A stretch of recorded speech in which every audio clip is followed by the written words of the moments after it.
Bom dia a todos, meu nome é Leonardo Zoccarato Ferreira e vocês estão na Escola de Filosofia.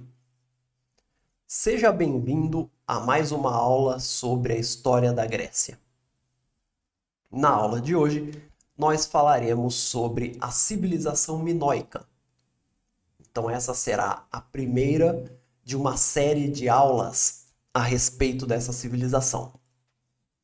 Eu espero que você aprecie estes povos tanto quanto eu apreciei quando eu estava estudando para preparar a aula. Antes de começarmos a aula, eu tenho algumas coisas a dizer. A primeira é aquele recado que eu sempre dou no começo do vídeo para os recém-chegados. A escola de filosofia depende de você. O prosseguimento do meu trabalho, o prosseguimento do curso, ele depende de você. Quando eu falo você, eu não estou falando do seu vizinho, eu não estou falando do cara que mora no andar de baixo, eu não estou falando do seu colega de classe, eu estou falando de você. Você aí que está me ouvindo. Então, se você aprecia essas aulas, pense na possibilidade de ajudar financeiramente o canal. E se você não pode fazer isso, então você pode deixar um like, se inscrever, comentar com outras pessoas e de repente deixar um comentário. Os detalhes de como você pode ajudar o canal estão na descrição do vídeo. A propósito disso, nós temos um clube de membros. E esse clube já tem 75 membros. Existem lá duas categorias do clube, que são a do herói e a do conselho dos deuses.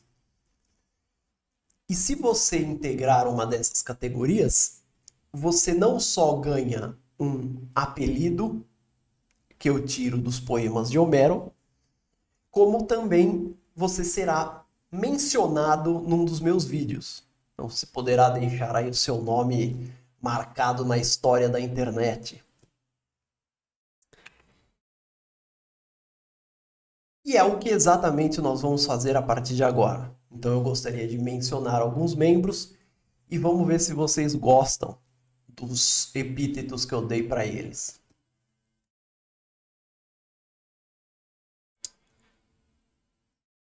Então vamos lá. Então, a primeira pessoa aqui, o primeiro agraciado, será Fábio Rombi. O Fábio, ele já tinha sido mencionado no vídeo passado. Mas como ele fez o upgrade do plano dele, eu decidi mencioná-lo novamente. Conversando com ele na comunidade, no YouTube, eu tinha dado a ele o epíteto de Agamenon, que é o pastor do povo. Só que aí ele conversando comigo, ele dizia assim, professor, se as pessoas dependerem de mim para saber para onde elas vão, elas estão ferradas. É melhor a gente comprar uns GPS para ela aí, porque do que depender de mim, elas vão se perder. E como ele tinha feito o upgrade no plano dele, eu decidi mudar o epíteto dele. E já que ele disse que não era um bom pastor, digamos um bom conselheiro, eu decidi dar a ele o epíteto de Crono, que é Fábio de retorcidos conselhos. Então, acho que agora combinou melhor com você, Fábio. Muito obrigado pelo apoio. O epíteto de... A gente precisa ter um pastor do povo. A gente precisa ter um líder, ter um rei dos reis. E esse epíteto ficou com Cristiano Souza. Então, Cristiano Souza, a partir de hoje você será o pastor do povo. O epíteto de Agamenon. Eu gostaria de nomear também um outro usuário chamado Christian Vitor. Christian recebeu uma ótima qualificação, porque é a qualificação de um herói chamado Diomedes, que era um herói muito corajoso, muito impulsivo. Então, o nome ficou Christian de altivo coração. Era essa exatamente a designação de Diomedes, de altivo coração. Eu nomeio também Kashi. Kashi é o nome da usuária. Ela receberá o epíteto de Criseida, que é Criseida de lindo rosto. Então, Cássia de lindo rosto. Criseida era filha de um sacerdote de Apolo. E a história é bem interessante. Ela está logo no começo da Ilíada. E Criseida tinha sido capturada numa das batalhas que os gregos tinham vencido. E ela tinha ficado com Agamenon. Só que como ela era filha de um sacerdote de Apolo, o pai dela foi pedir para Agamenon para libertar ela. E Agamenon deu uma banana para ele. Então ele fez umas orações, sacrificou uns bois lá para Apolo. E Apolo começou a sentar flecha no acampamento dos gregos.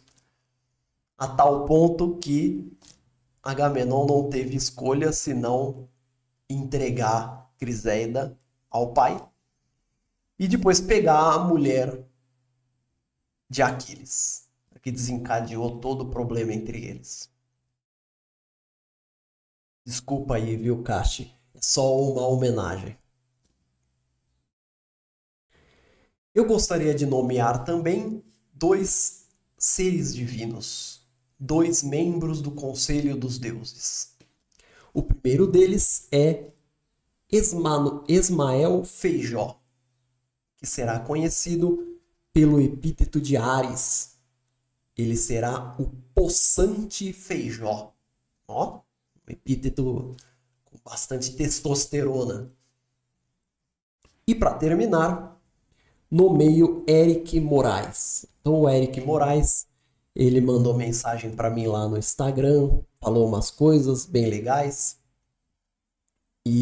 Mas antes ele já tinha recebido o epíteto de Hades. Então ele ficou como Eric o Inapelável. Um abraço para você, Eric. Obrigado aí pela mensagem que você me deixou no Instagram.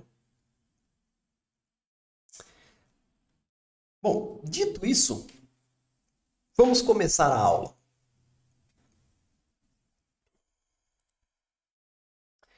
Tá, uma curiosidade só, né? Sabe que essas coisas que a gente faz, elas são totalmente contrárias a qualquer recomendação do YouTube, né? Qualquer um que mexe com o YouTube vai te falar o seguinte, vai falar, olha, professor, você tem que começar a aula rápido. O YouTube é McDonald's, tem que ser rápido, é fast food, tudo rápido. Ah, mas eu acho essas coisas divertidas, assim, engraçadas. Enfim.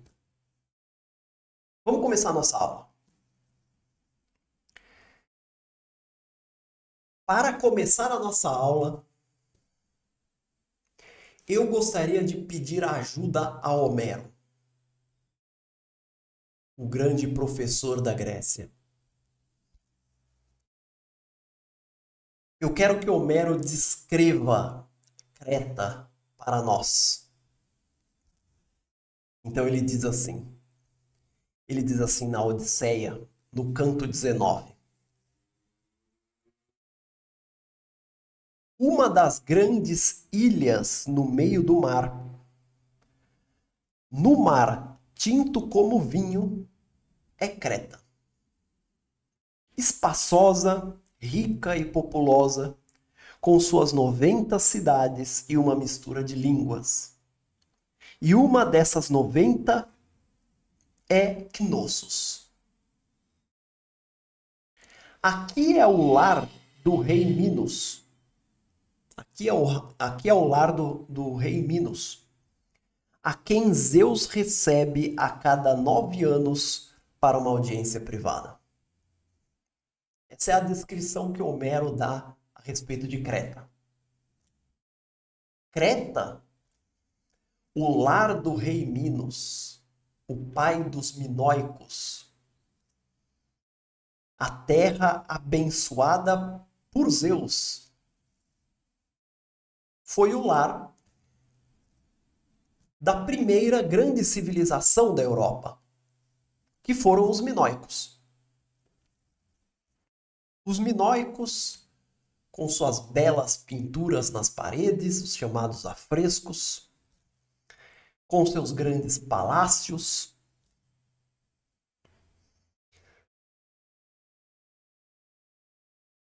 foram os primeiros povos no território grego a terem uma sociedade e uma cultura sofisticada. Isso é interessante, né? Porque geralmente quando a gente pensa na Grécia, a gente geralmente pensa sobre Atenas ou sobre Esparta com a sua cultura guerreira, ou sobre as grandes batalhas, a batalha contra os persas, ou as batalhas entre Atenas e Esparta, ou a gente pensa sobre os feitos de Alexandre o Grande, como Alexandre o Grande saiu da Macedônia para conquistar todo o mundo. Mas a gente raramente pensa sobre os minoicos. E isso é interessante, porque o primeiro apogeu que se viu no que se considera o território grego foi com os minoicos.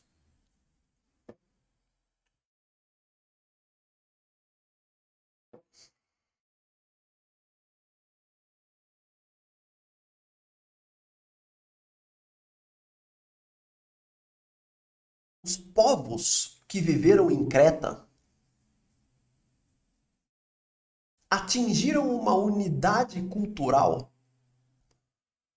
a partir do ano 2100. Então, essa é a data que a gente anota como o início da civilização minoica. Vamos parar um pouco aqui para explicar isso com mais calma.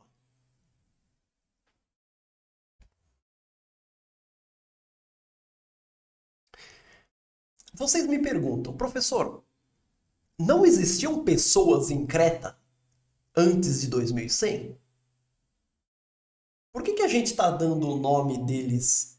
Por que a gente está usando o nome minoico apenas a partir de 2100? Essas pessoas já não estavam lá?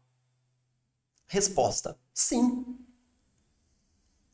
Havia pessoas em Creta desde a Idade da Pedra. Knossos, por exemplo, já era uma importante comunidade, uma comunidade ali com seus 1.000, 1.200, 1.500 habitantes, desde o período neolítico.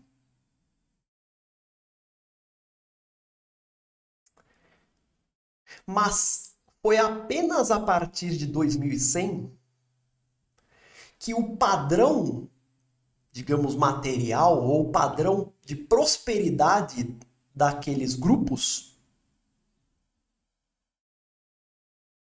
alcançou um nível em que eles pudessem se reconhecer como membros de uma mesma cultura.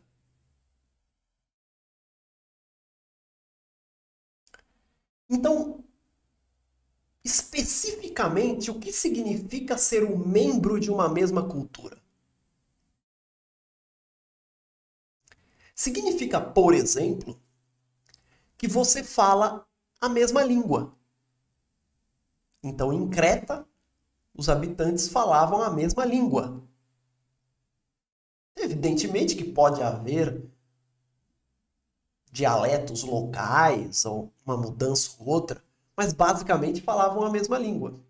Língua essa que nós não sabemos qual é, porque os minoicos não falavam grego.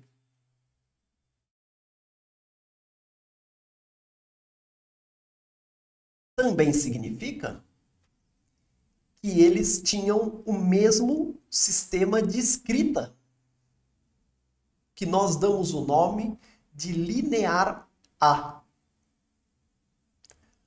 E que também, por não ser grego, nós não conseguimos traduzi-lo até hoje. Então nós sabemos que eles estão lá, nós temos algumas pistas do que eles podem dizer, mas nós não sabemos exatamente o que eles estão dizendo.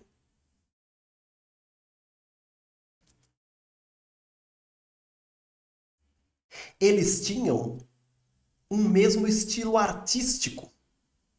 Então, quando, por exemplo, você compara um afresco de Knossos com um afresco na colônia minoica de Thera, por exemplo, o afresco que nós estudamos na aula passada, a deusa de Akhirotiri, o estilo é muito parecido. Quando nós estudarmos o Palácio de Knossos, nós vamos ter uma aula só para isso, vocês vão ver como o desenho é muito parecido. Digamos, os temas, né, eles são diferentes, mas o estilo é parecido. O estilo é parecido? O estilo é o mesmo. O modo de se vestir é parecido. As crenças são parecidas. Os valores são parecidos.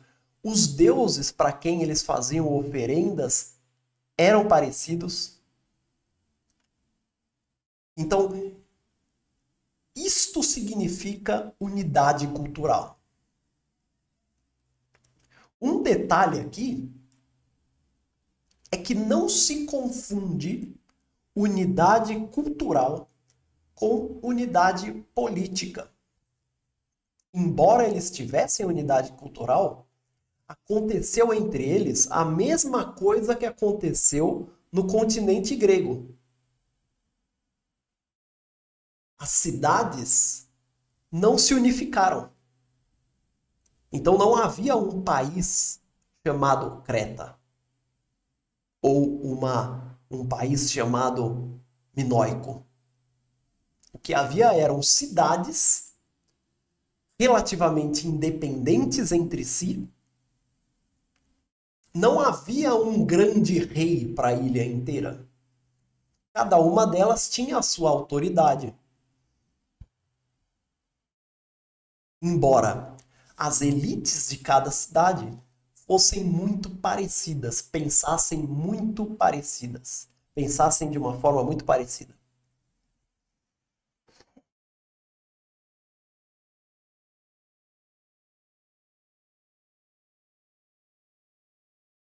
Vamos fazer o seguinte. Para ilustrar o início da nossa aula, vamos apelar para a nossa ferramenta favorita, o Google Maps. Eu quero falar a respeito um pouquinho mais da cultura.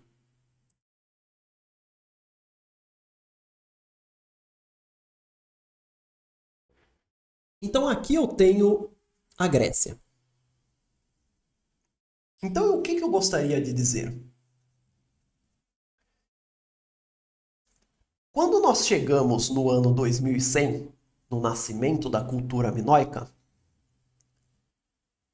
essa civilização está em franco crescimento, em franca prosperidade. As suas cidades crescem assustadoramente, de tal maneira que os minoicos se tornam uma potência regional. Em dois sentidos. Primeiro, no sentido em que Creta passa a ser o receptáculo de todos os ensinamentos aprendidos no restante do mundo.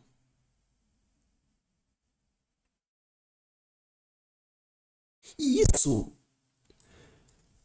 não por uma decisão política ou por uma coordenação de algum dos líderes da ilha, mas por um processo automático, que era o seguinte: eu falei na aula passada que os cretenses, eles foram importantes comerciantes e navegadores.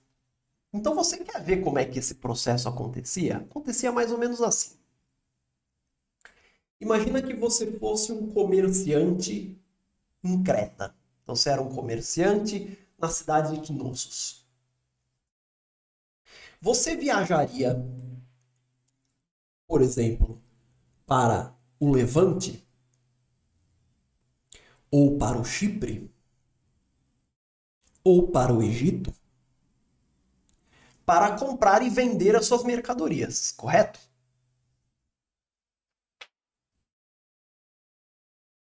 Só que antes de ser comerciante, você é um homem. Você é um ser humano. Então, quando você chega nesses locais, você vai lá num bar, por exemplo, tomar uma cervejinha, tomar um vinho, e você começa a ouvir histórias. Você se relaciona com algumas pessoas.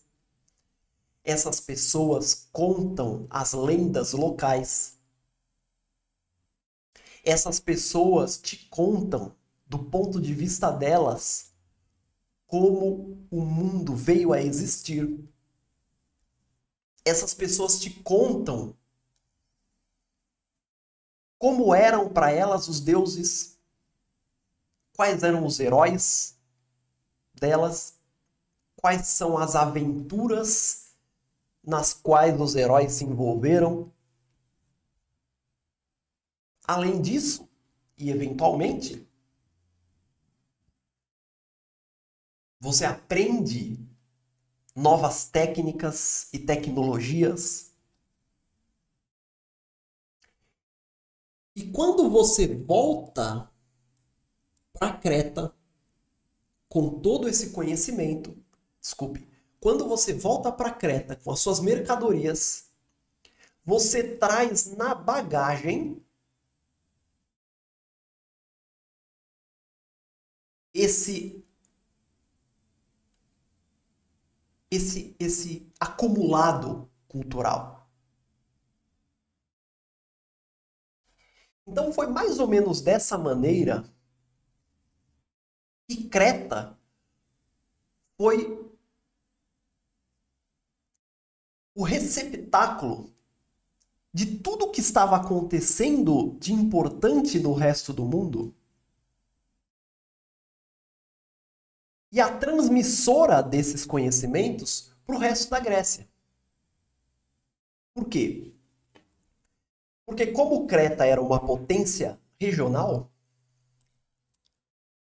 os seus comerciantes, o mesmo cara que tinha aprendido uma lenda qualquer na cidade de Ugarit, por exemplo, era o mesmo cara que visitaria, por exemplo, a ilha de Tera, ou as outras ilhas, ou o sudoeste da Anatólia, ou o continente grego, e contaria essas lendas para essas pessoas.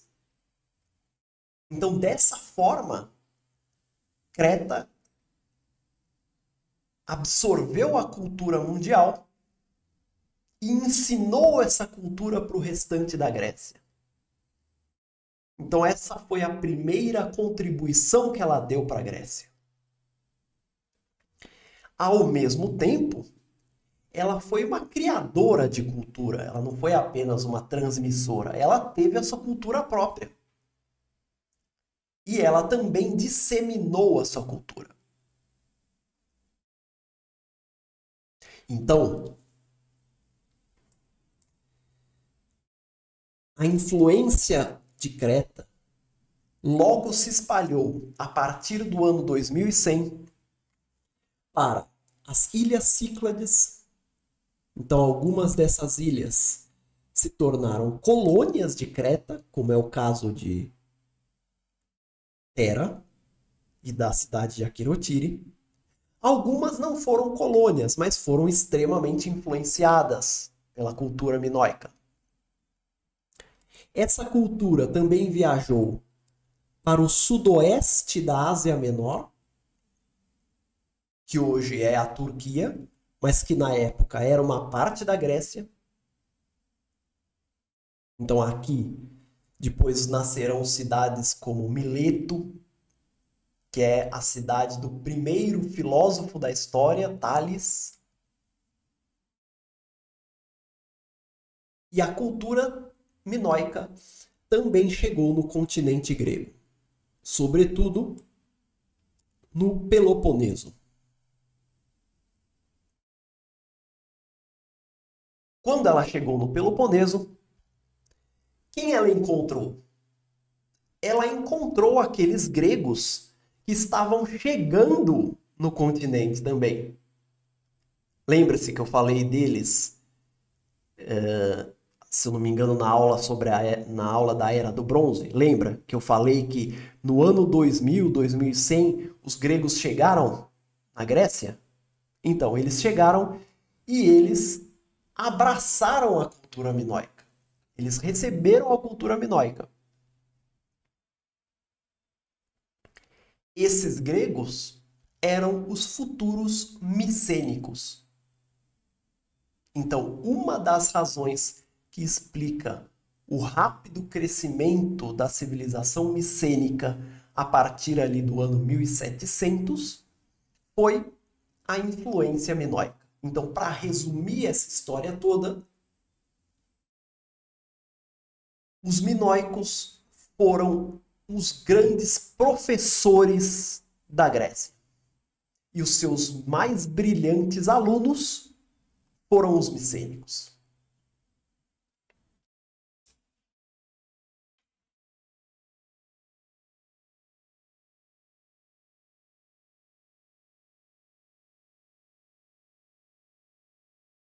Vamos aproveitar que nós estamos no Google Maps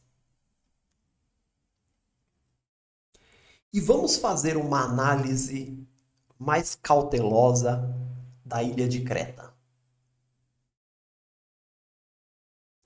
Bem-vindos a Creta. Sejam bem-vindos a Creta. A primeira característica que chama a atenção já foi levantada na primeira aula. É o terreno. Então, assim como o resto da Grécia, Creta é uma ilha acidentada. É uma ilha tomada por montanhas, colinas, vales, etc. Eu aqui no Google Maps, eu ativei para vocês o modo relevo, né? Só para mostrar para vocês. Olha só. Veja como as planícies. Aqui você tem uma planície na cidade de Chania, que é a cidade... já existia uma cidade aqui nos tempos minoicos com esse nome. Então, as planícies estão enfiadas no meio das montanhas. Portanto, aqui também acontece aquilo que aconteceu no resto da Grécia, que é o desestímulo ao contato terrestre e o estímulo ao contato marítimo. Por exemplo, se você fosse um habitante de Knossos e queria visitar o seu colega na cidade de Phaistos, você não iria por terra. Você iria pelo mar. Era mais rápido você pegar um barco, contornar a ilha, desembarcar na costa e chegar até Phaistos. Então percebam que a geografia cretense expulsou aquele povo para o mar. obrigou aquele povo a procurar o mar?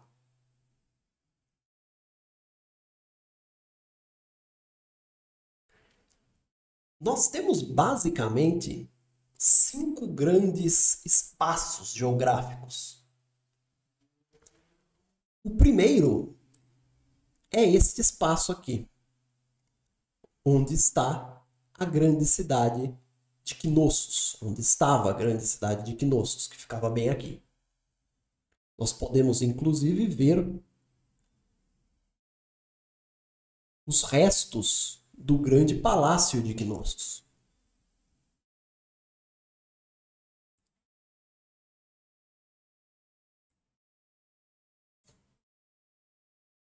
Se você vencesse essa cadeia montanhosa, você chegaria na planície da Messara, na ponta da qual você tinha 2 importantes cidades, Aiatriada e Phaistos. Phaistos também com seu palácio. Perto de Phaistos havia um importante porto chamado Comos, onde eles recebiam tudo quanto é mercadoria que você podia imaginar. Muitas vindas, por exemplo, do Egito, como pedras preciosas. Eles recebiam coisas exóticas, como, por exemplo, marfim. Então, eles recebiam presas de elefantes e de rinocerontes, enfim, presas de marfim.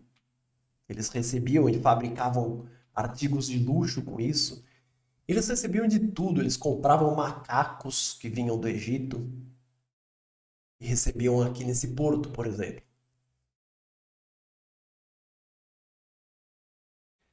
Nós temos também a região ocidental. Eu já destaquei a cidade de Chania, era uma importante cidade, com um contato aqui especial com o continente por causa da proximidade. Ó. Se vocês se lembrarem do que a gente explicou a respeito dos navios, vocês percebem que eles saem da cidade de Chania e vão parando de ilha em ilha, como quem estivesse subindo uma escadinha até chegar no Peloponeso.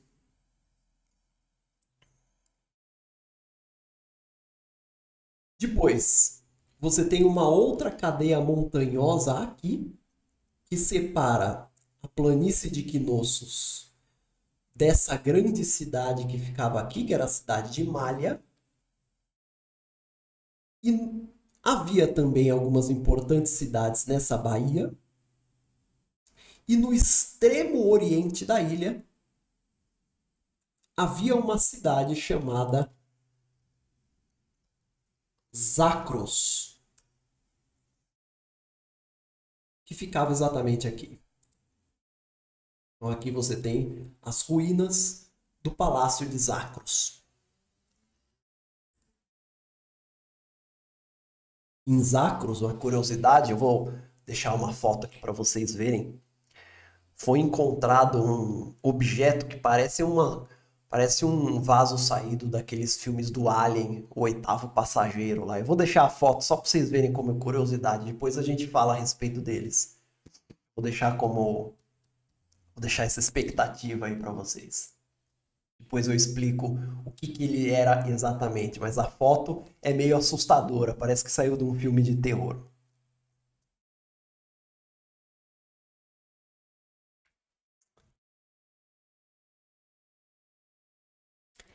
Eu chamo uma outra marca interessante da ilha de Creta, está exatamente aqui, ó, onde vocês estão vendo. Este é o enorme Monte Ida. Esse monte, essa montanha, ela é vista de longe. Quando você chega de barco e se aproxima de barco a partir do norte, chegando em Creta, você já vê uma montanha enorme no horizonte. É o Monte Ida. Esse monte, meus amigos, esse monte É o lar do nascimento do filho mais ilustre de Creta. Da mesma forma como a ilha de Lemnos foi o lar de Hefesto, o Monte Ida foi o lar de infância de outro grande deus grego. E agora eu vou contar essa história para vocês.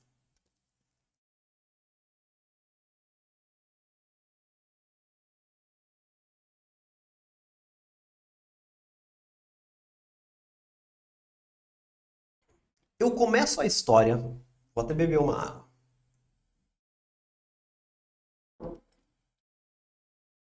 Eu começo a história falando a respeito de dois titãs, um casal.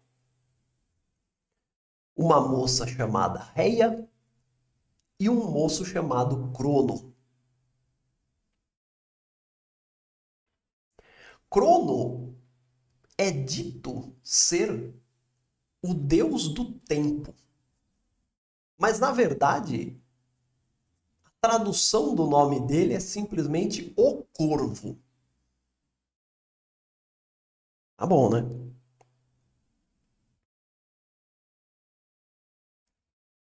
Crono e Reia eram filhos de Urano e de Gaia. Urano era o céu e Gaia era a terra. Qualquer dia eu conto essa história melhor.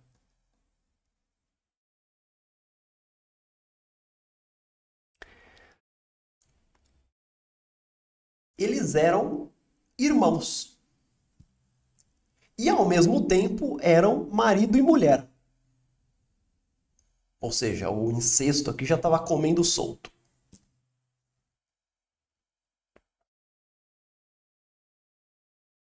Um belo dia, Crono parece que foi numa cartomante e ela fez uma profecia alarmante para ele. Ela disse que um dos seus filhos iria tirá-lo do poder. Iria destroná-lo. Crono ficou particularmente assustado, porque ele já tinha feito isso com seu pai, Urano, de uma maneira meio traumática.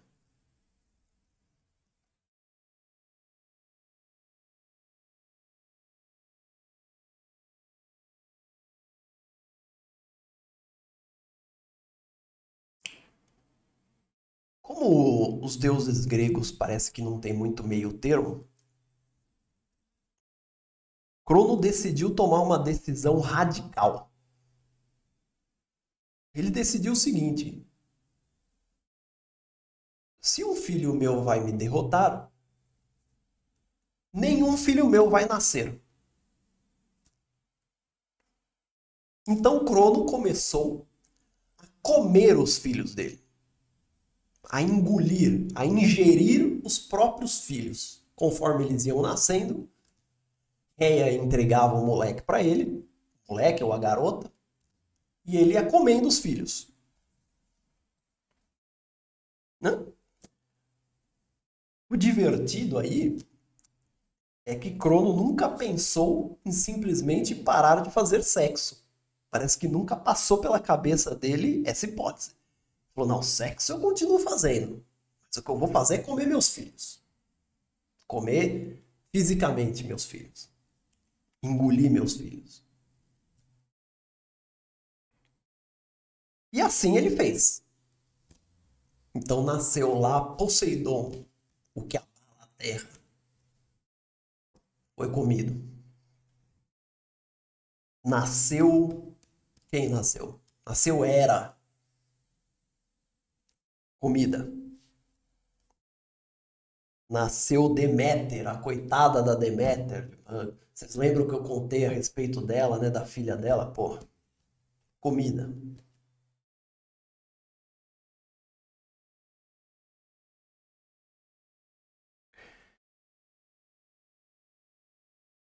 Bom, evidentemente que nenhuma mãe gosta de ver os seus filhos sendo comidos.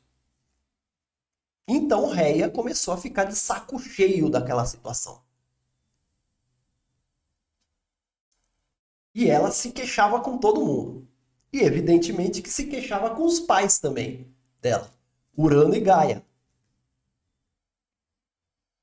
No começo, né, todo mundo tentando apaziguar, ficava aquela situação, não, calma, daqui a pouco ele para, ele tá irritado, é só momentâneo. Quando Urano e Gaia viram que Crono não ia parar, eles decidiram ajudar a Reia. E fizeram um plano. Reia já estava grávida de novo, né? Porque Crono não perdia tempo. Não tinha televisão na época, então.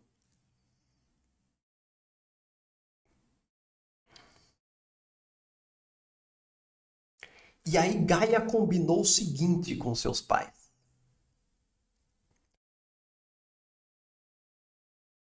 Geralmente, quando Gaia ia ter o filho, Crono não ficava no quarto. Crono ficava para fora lá, né? Então, Gaia combinou o seguinte. Gaia ia ter o moleque, ia entregar o garoto pra... Desculpe, Gaia não. Volta, volta. Reia, Reia. Reia ia ter a criança. Ela tava no quarto com Gaia. Crono, machão, tava lá do lado de fora.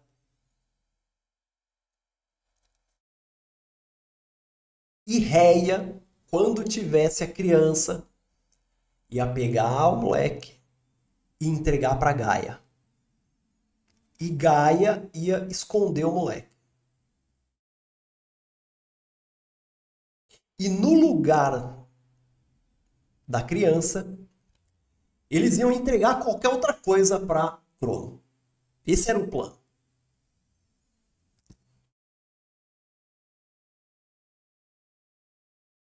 E dito e feito.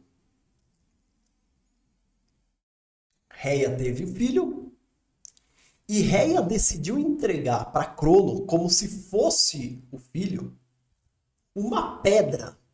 Uma pedra. E Crono não percebeu. Por quê?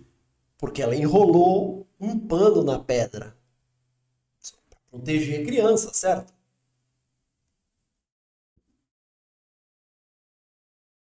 Essa pedra, depois, um momento depois da história, né, um spoiler, é que depois Crono acabou vomitando todos os filhos.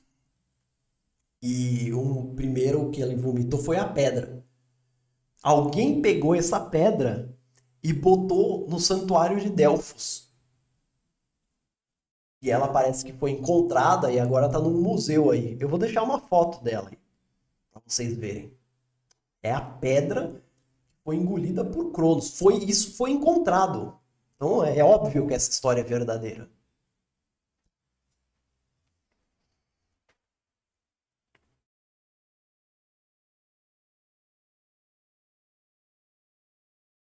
Então Reia entregou o próprio filho para Gaia. A coisa mais fácil do mundo, porque Gaia era a Terra. Gaia era a divindade que representava a Terra. Então, dentro da Terra, você tem montanhas e cavernas. Então não falta espaço para esconder o garoto. Sabe qual era o nome desse garoto? Nada mais, nada menos do que o poderoso Zeus.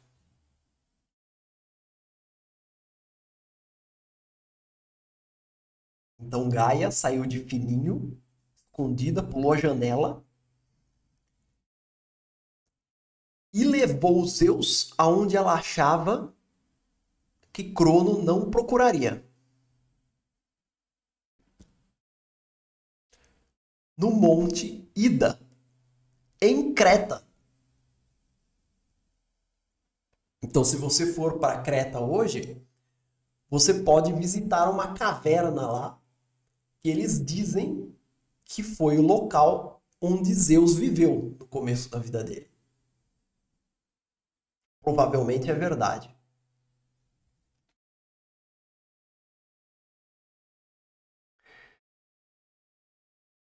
Então Gaia deixou os Zeus numa caverna.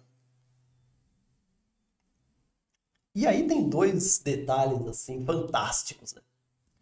O primeiro é que elas tinham medo de que Crono ouvisse o choro de Zeus.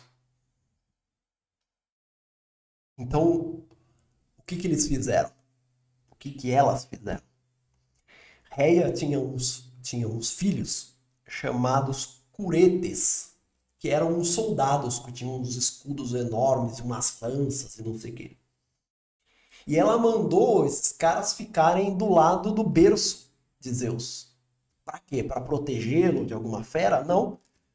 Porque quando Zeus começava a chorar, ela orientava os soldados a baterem no escudo com o máximo de força possível para fazer um som e abafar o choro de Zeus. É um primeiro detalhe interessante aí.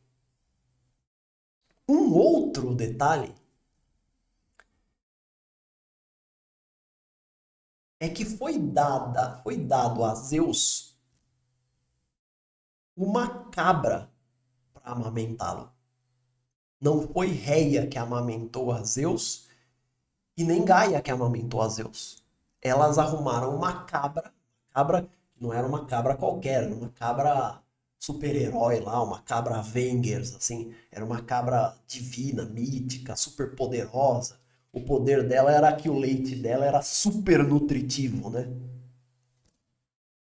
Então deram uma cabra, botaram uma cabra lá dentro da caverna e essa cabra ficou amamentando os Zeus durante a infância e até a adolescência dele. Parece que ele foi que nem o Popó, foi amamentado até, sei lá, 20 anos de idade.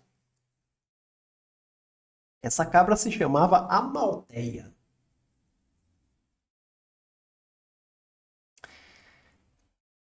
Zeus, quando cresceu, ele estava tão ligado à Amalteia, ele se sentia em dívida com a Amalteia. Para demonstrar a gratidão dele pela cabra, ele colocou a Amalteia nas estrelas para viver para sempre. E hoje nós conhecemos, nós olhamos para o céu e reconhecemos essa cabra, que é a constelação de Capricórnio.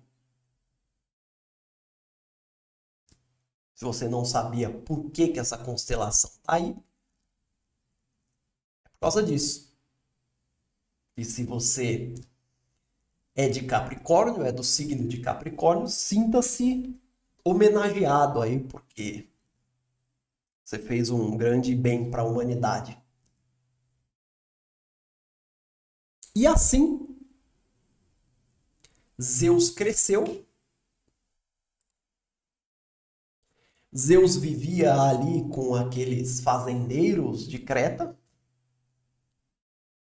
E depois, ele, de fato, triunfantemente derrotou Crono numa enorme guerra entre os deuses do Olimpo, porque ele fez Crono vomitar os irmãos dele, que estavam ainda na barriga de Crono. Depois ele reuniu os irmãos e houve uma guerra entre Crono, seus aliados, e Zeus e seus aliados. Essa guerra foi vencida por Zeus. E aí Zeus se tornou o rei do Olimpo e o rei do mundo, digamos. Mas essa já é uma outra história. Então assim vocês veem que Creta era muito especial para Zeus. E é provavelmente isso que explica, provavelmente, né? Provavelmente é isso que explica toda a prosperidade daquela ilha. Para dar um número para vocês a respeito dessa prosperidade, olha que incrível. Knossos, a cidade de Knossos, no Neolítico, tinha ali os seus 1.200 habitantes.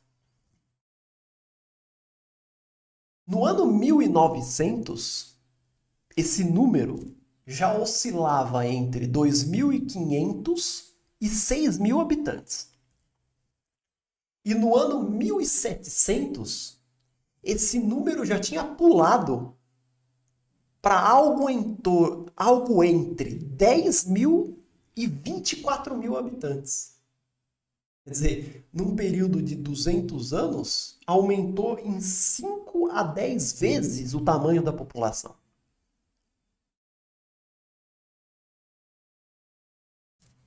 A prosperidade minoica também transpareceu através dos seus palácios.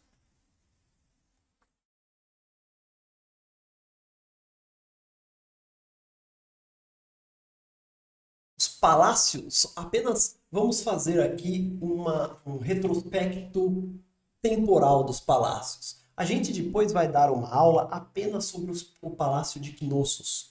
Então, nessa oportunidade, nós conversaremos sobre todas as características deles, não fiquem angustiados. Nesse momento, eu queria só fazer essa introdução.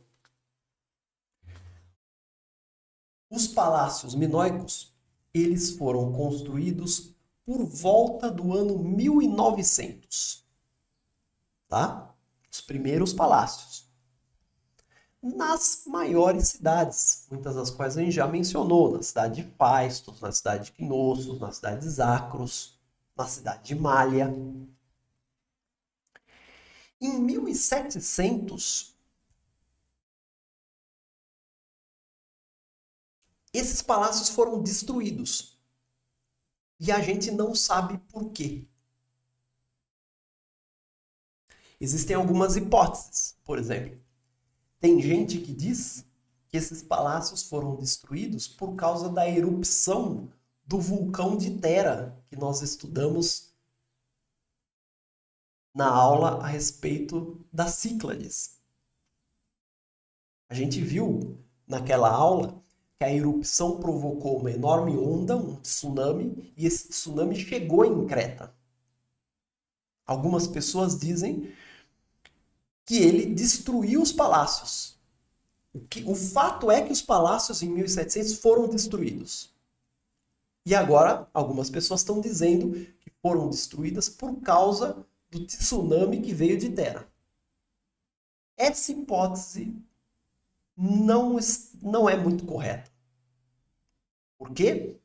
Primeiro porque, por exemplo, o Palácio de Phaistos foi destruído. E o Palácio de Phaistos fica no sul da ilha. Então, se a gente vai imaginar que o tsunami invadiu a ilha, passou para o outro lado e destruiu Phaistos. Complicado. Segundo, porque as datas não batem direito. A gente não sabe nem exatamente quando eles foram destruídos. A gente sabe que foi ali pelo ano de 1700. E, sobretudo, a gente não sabe exatamente quando aconteceu essa tragédia em Tera. Então, as datas não batem muito. Existem pessoas que também propõem a seguinte hipótese. A civilização minoica, como todas as outras da Idade do Bronze, era muito injusta. Havia uma enorme desigualdade social. Uma enorme desigualdade social. Então houve alguns empolgados aí que disseram o seguinte: não, as pessoas se revoltaram contra a injustiça e derrubaram os palácios, e derrubaram a burguesia, e... Não, não. É muito otimista isso aí, não é? Por que não? Porque já em 1700, esses palácios foram reconstruídos com ainda mais imponência. Então não faria sentido que as pessoas se reunissem para se rebelar contra a elite e depois construísse novos palácios para a elite. Porque esses palácios eram um empreendimento coletivo, ninguém escapava. Um dia lá, algum burocrata batia na porta, falava que você tinha que construir a porcaria do palácio e você tinha que ir. Então é meio estranho você imaginar que as pessoas vão se reunir, derrubar a elite e depois construir um novo palácio para a elite. A hipótese mais provável é a de que eles foram destruídos por terremotos. Até porque alguns deles foram construídos novamente, eles foram todos reconstruídos, tá? Em 1700. E alguns deles foram construídos com algumas técnicas ali para supostamente, digamos, amenizar o efeito de novos terremotos. Mas essa é a hipótese mais plausível. O fato é que os velhos palácios de 1900 foram destruídos e foram reconstruídos em 1700. Então, os vestígios dos palácios que nós conhecemos hoje são desses palácios, desses novos palácios de 1700.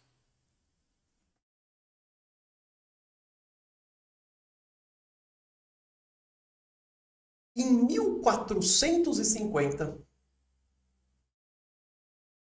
esses novos palácios também foram destruídos. Por quê? Porque a ilha de Creta foi invadida pelos micênicos, que viviam no continente. Então, olha como os micênicos agradeceram a ajuda dos minoicos. Quer dizer, os minoicos ensinaram um monte de coisa para eles, foram, em parte, responsáveis pela prosperidade micênica, pela prosperidade de cidades como Tirinto, como Micenas, como Argos, como Pilos. Em retribuição, os micênicos entraram em Creta e chutaram a bunda dos minoicos. Legal, né? Bem-vindo à história.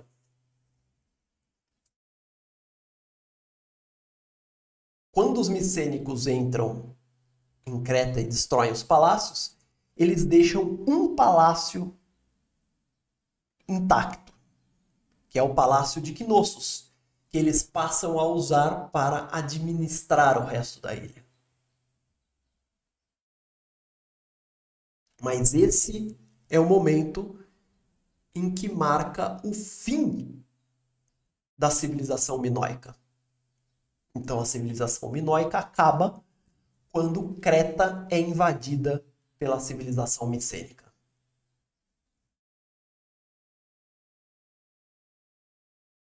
A partir dessa data, os mapas da Grécia constarão Creta como parte da civilização micênica. E quando a gente chegou nesse ponto, Micenas já tinha espalhado sua influência por todas as ilhas Cíclades e pelo sudoeste da Ásia Menor e também por Creta. E já tinha ela tomado o posto dos cretenses como potência regional da Grécia.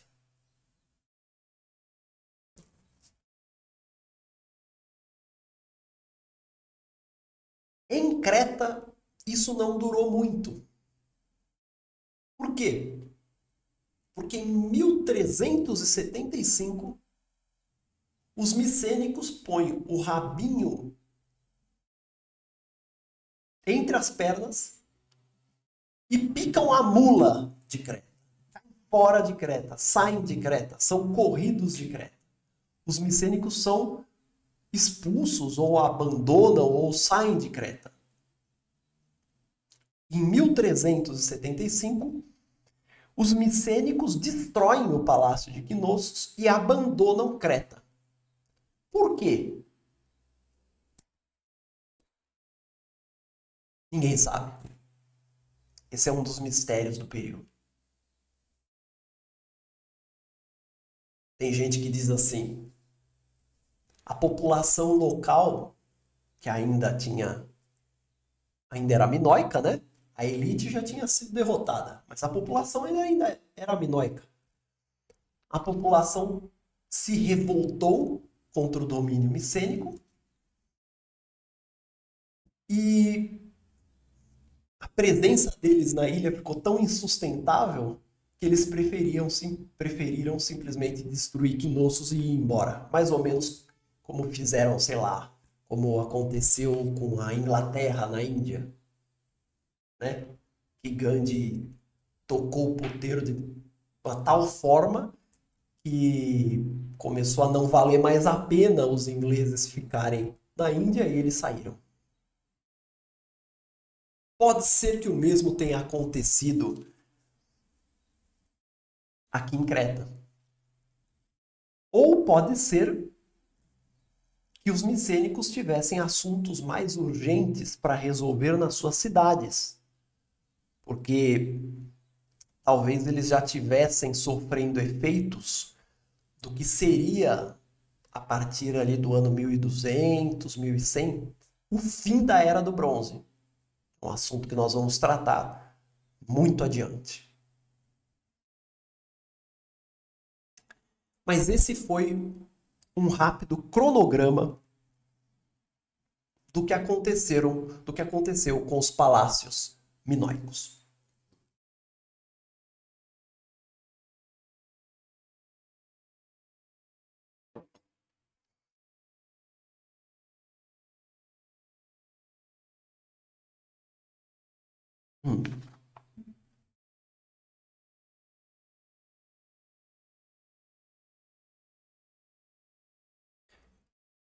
Afinal de contas, o que eram os palácios?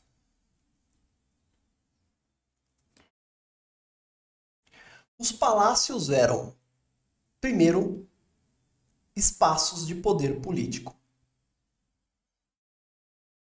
Era onde o governante da cidade ficava. Segundo, eles eram espaços administrativos, porque a economia era extremamente centralizada.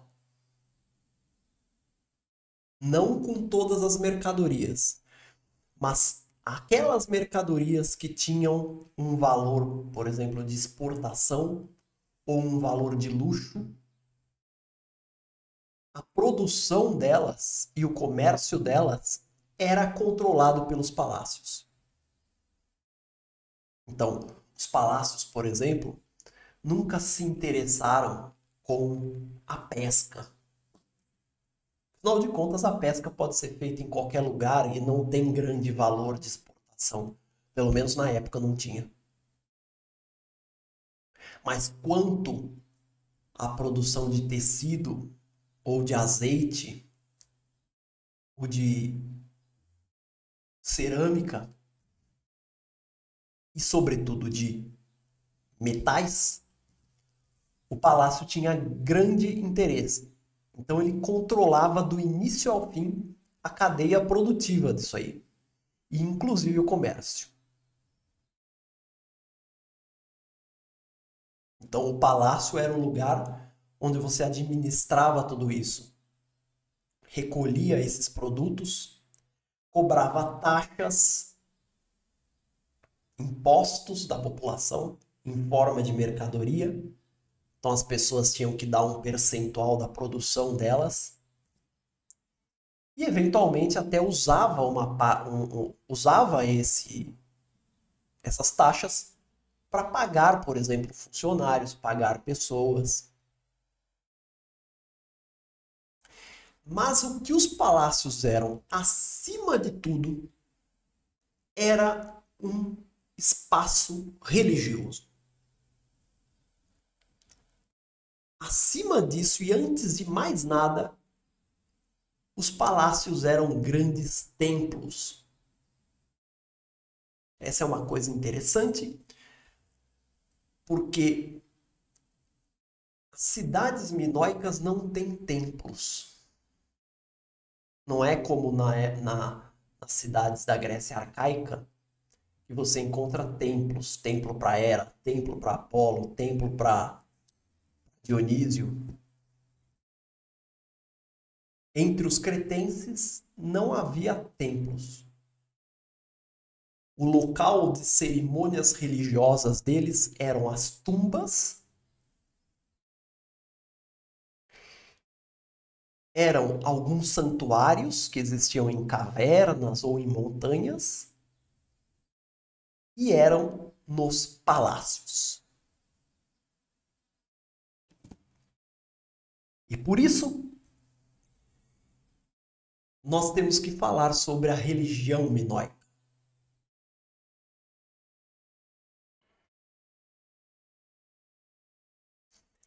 A religião minoica impregnava toda a sociedade.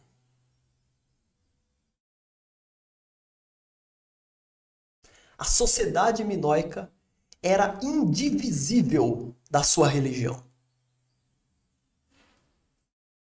É impossível entender os minoicos sem entender a sua religião.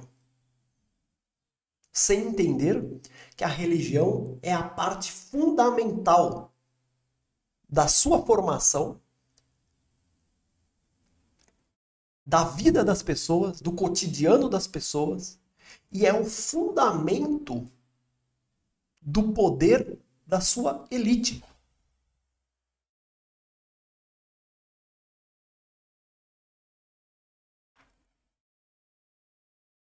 Não havia nenhuma hipótese de você ter, por exemplo, ateus em Creta. Porque isso seria atentar contra o próprio fundamento da vida em sociedade.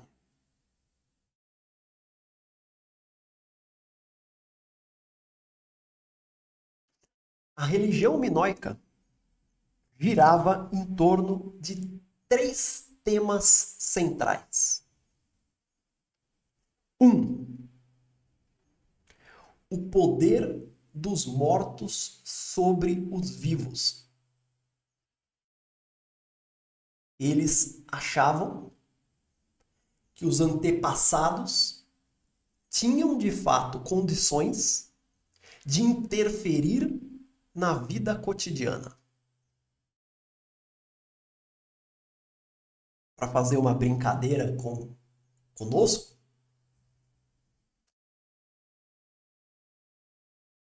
você já foi, com certeza, algumas vezes ao cemitério visitar um familiar seu, prestar uma homenagem. Isso é muito comum. Mas quantas vezes você já foi ao cemitério pedir que o seu bisavô, que o seu tataravô, que está ali enterrado, que o seu pai, que sua mãe, que sua avó, seu avô, quantas vezes você já foi lá para pedir por um emprego? Para pedir, vovô, não dá para você me dar uma força aí, me ajudar? Mandei um currículo, não dá para você atuar junto ao RH da empresa para que ele me dê um emprego? Quantas vezes você já fez isso? Acho que nenhuma, né?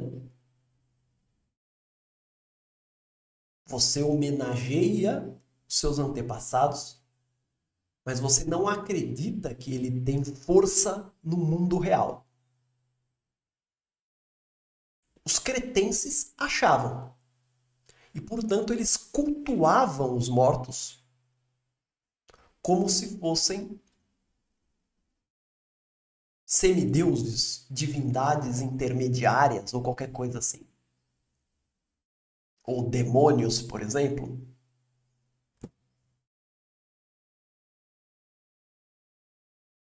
Vou te contar um segredo. Na aula que vem, nós teremos uma aula muito especial para a gente mostrar isso na prática. Quer dizer, mostrar na prática. Eu não vou evocar um antepassado morto aqui, está além das minhas possibilidades. Mas eu vou mostrar uma obra de arte cretense para expor isso. O segundo tema central é que eles confiavam na existência de uma grande divindade feminina, de uma mulher. Então, eles não tinham um grande deus, eles tinham uma grande deusa. E essa deusa, a função dela era garantir a fertilidade. A fertilidade dos campos, das plantas, dos animais e das mulheres.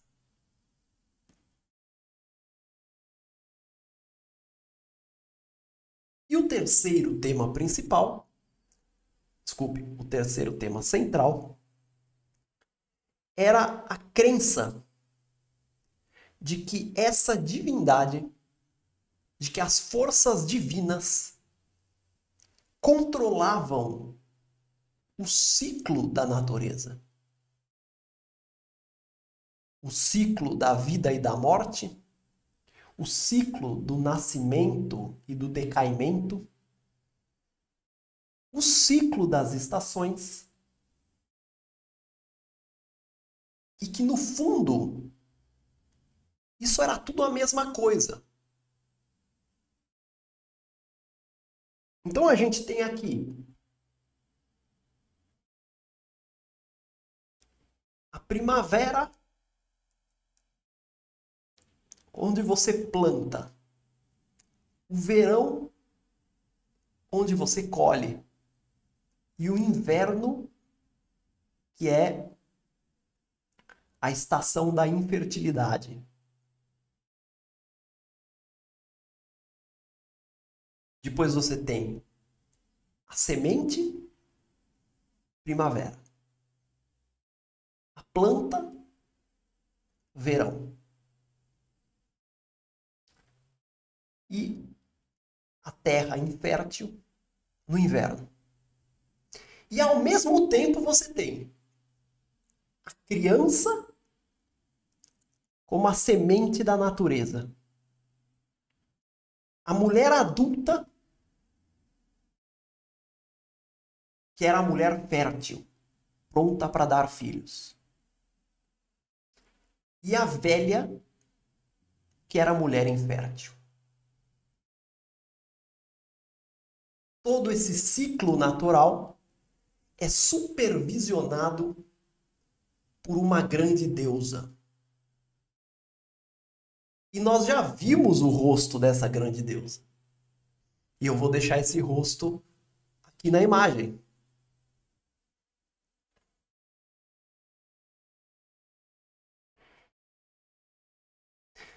Professor, por que exatamente essa questão da fertilidade? Por que uma deusa feminina? Veja só, eu não me lembro se eu falei isso em aulas passadas, mas eu vou me repetir. Essas pessoas, elas não ligavam o ato sexual à maternidade. Eles não entendiam que a maternidade, quer dizer, que a gestação, que o fato da mulher estar grávida, era consequência dela ter se unido a um homem 9 meses atrás. Eles não juntavam as duas coisas.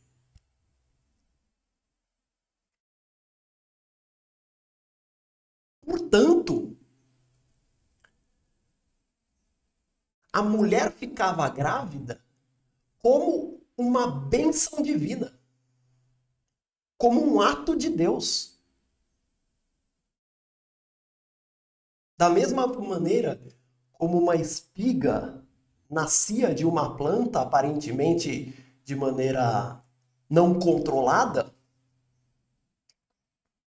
a mulher tinha filhos de uma maneira também não controlada. Então a mulher era criança, aí ela entrava na fase adulta, provavelmente eles faziam algum ritual de passagem,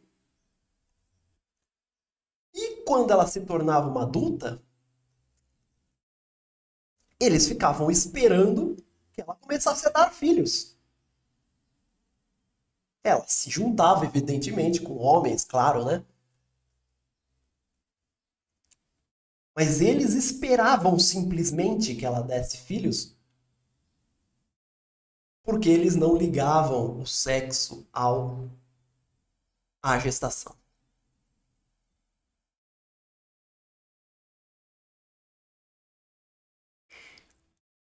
Assim, a gestação, a maternidade, ter filhos, era uma questão exclusivamente das mulheres. Daí que eles tivessem uma deusa feminina e lidava com a fertilidade. Essa era a mulher que dava filhos às mortais.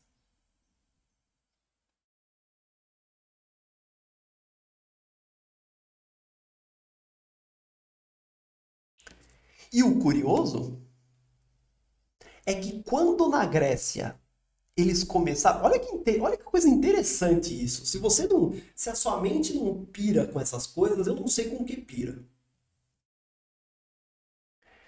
Na Grécia, quando eles começaram a perceber que o sexo tinha a ver com a maternidade, ou seja, que o homem tinha alguma coisa a ver com os filhos também, isso aconteceu provavelmente já entre os micênicos, e com certeza os gregos na época arcaica, 800 antes de Cristo para frente, já sabiam disso. Quando isso aconteceu, um deus masculino se tornou tão importante quanto a deusa, a grande deusa da fertilidade. Então é nesse momento que Zeus se torna o Todo-Poderoso. Zeus nunca poderia ser todo-poderoso se eles não soubessem que o homem tinha alguma coisa a ver com a gestação. Por quê? Porque a preocupação principal deles ao se relacionar com os deuses era essa. Era garantir que as mulheres continuariam tendo filhos. E quando eles perceberam que o homem tinha alguma coisa a ver com isso, eles começaram a meter um homem do lado de uma mulher. Então, o que era uma religião de uma grande deusa se tornou uma religião de marido e mulher.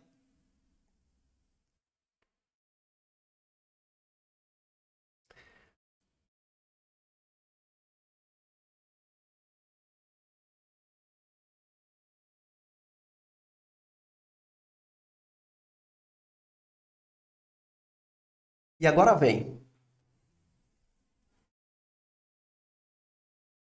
Como a cultura minoica influenciou demais os micênicos, e como os micênicos eram os gregos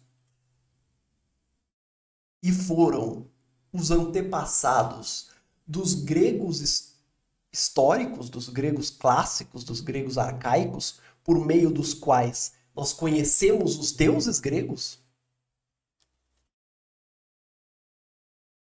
Nós podemos nos perguntar: a deusa Hera seria a antiga grande deusa da fertilidade minoica?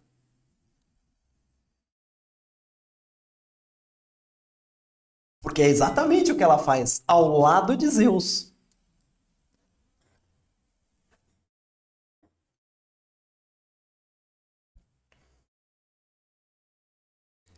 Então,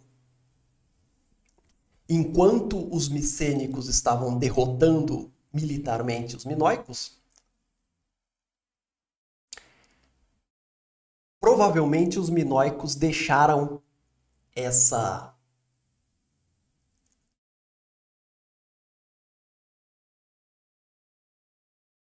influência cultural, legando a eles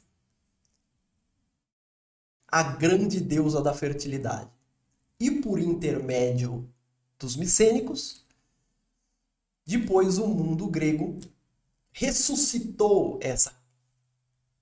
ou reergueu, digamos assim, essa bagagem, e lá estava a grande deusa da fertilidade, agora com o nome de Hera.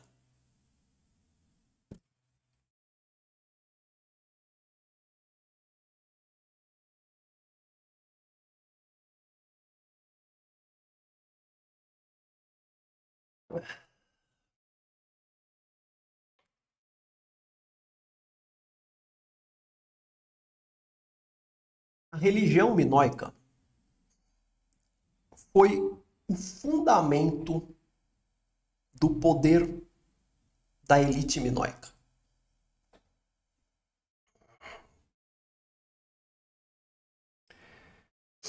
Vocês se lembram quando eu disse algumas aulas passadas que em um determinado momento da história nós passamos de uma forma de governo horizontal,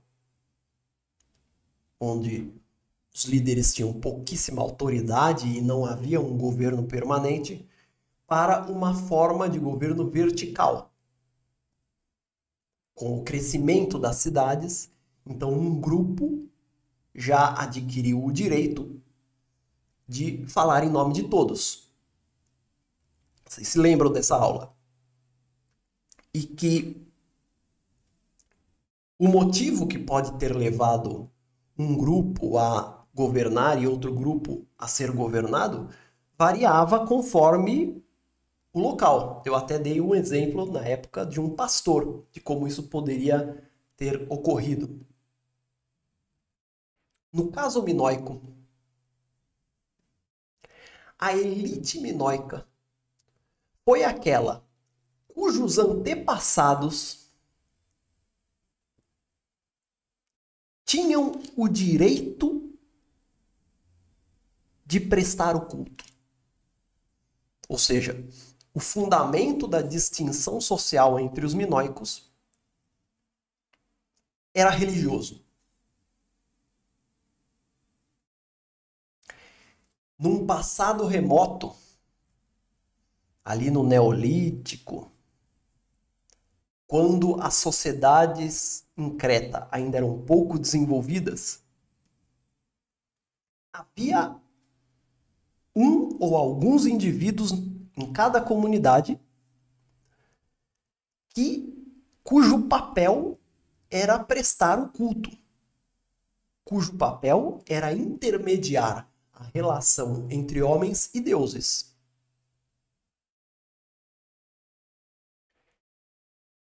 Ao longo do tempo, essas pessoas ganharam legitimidade para governar a vida das outras. A função de intermediador entre comunidade e deuses, conferia ao indivíduo o prestígio social que ele usou para legitimar o seu governo sobre as outras. O resultado disso é que a elite minoica era uma casta de sacerdotes. O rei minoico era um sacerdote. E o sacerdote era um rei. O rei era o sacerdote. E o sacerdote era o rei, ou o governante, ou o administrador.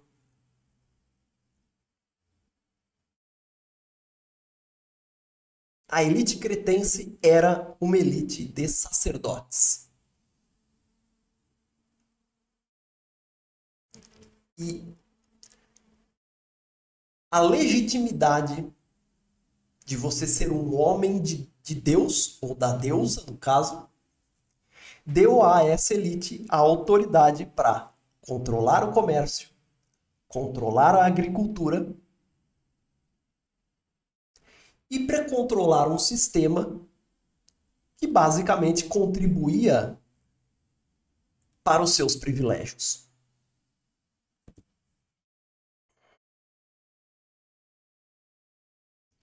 Nesse ponto, nós podemos voltar à descrição de Homero para que a gente veja o que ele diz a respeito disso. A mesma frase. Olha só como é a frase. Eu vou reler. Uma das grandes ilhas no meio do mar, no mar tinto como vinho, é Creta.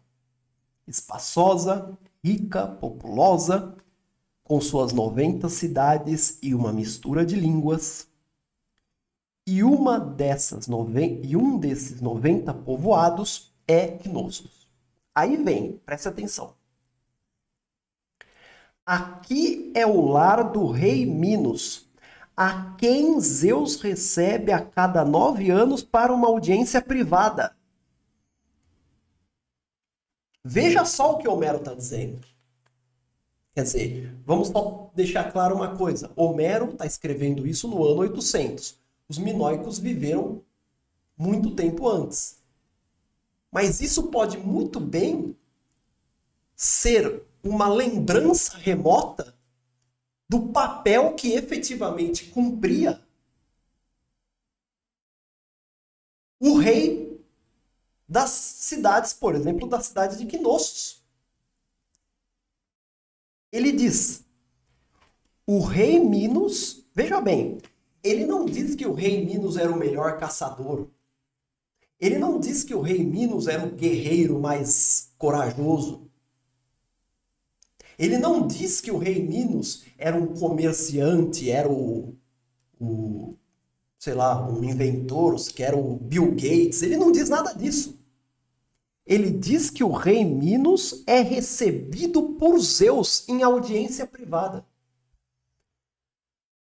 O que ele está dizendo? Que o rei Minos é o homem autorizado a conversar com Zeus a portas fechadas. E intermediar, portanto, a vida da comunidade com Zeus. Tratar dos problemas da comunidade com Zeus. As mulheres não estão tendo filhos. Putz, e agora? O que vão fazer? Aí aparecia o rei Minos. Já que eu resolvo, vou conversar com Zeus. Tinha que esperar 9 anos, né? Pelo jeito. Mas ele esperava. Iam fazendo uma lista, né? Qual a reclamação sua aí? Ah, pô, cara, a mulher não tem filho. Então, vou botar na lista aqui, ó. Quando eu for para audiência privada com Zeus, eu passo para ele o problema.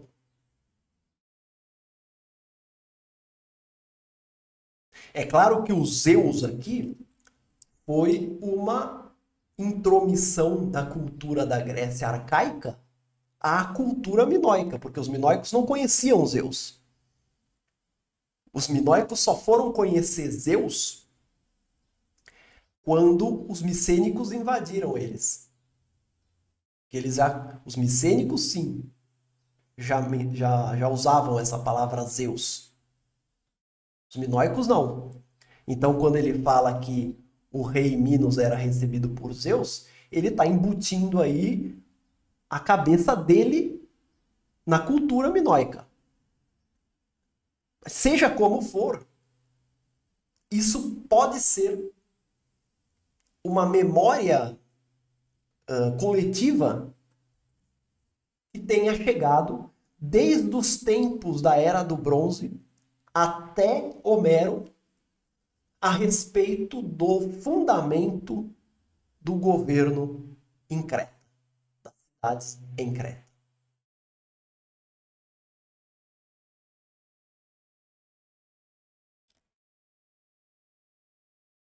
E para terminar a aula de hoje, eu chamo a atenção para uma característica que é muito mais comum na história do que às vezes a gente pensa. E é